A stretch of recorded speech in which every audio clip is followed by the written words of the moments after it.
Good morning everyone, welcome to another mini vlog. ৰাতিপুৱা শুই ভিডিঅ'টো আৰম্ভ কৰিছোঁ আৰু আজিৰ পৰা অলপ ৰ'দ দিছে দেই, গতিকে পুৰা গৰম উঠিছে। এইফালে পানী খাই আছোঁ, মানে পানী খোৱা নহয় ৰাতিপুৱা, কিন্তু আজি মনত পেলাই খাই লৈছোঁ।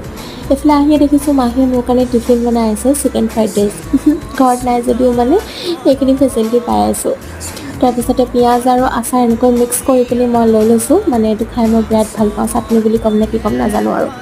এটা টমেটো কেচাপ আৰু ক্লাছ আহি পাই মই প্ৰথম পানীৰ বটলটো ভৰাই লৈছোঁ, মানে ঘৰৰ পৰা লৈ নাহোঁ, নহ'লে বেগটো ৱেইট হৈ যায় যে বেছি, সেইকাৰণে। আৰু এতিয়া ঘূৰিছোঁ ক্লাছৰ পৰা। এই সময়কণ কাৰ প্লিজ জনাবচোন, মোৰ যে বিৰাট ভাল লাগে আবেলি সময়কণ। তাৰপিছতে কমপ্লেক্সত সোমাইছোঁ, দুটামান বস্তু ল'বলগীয়া আছে, তাকে বোলো লৈ লওঁ।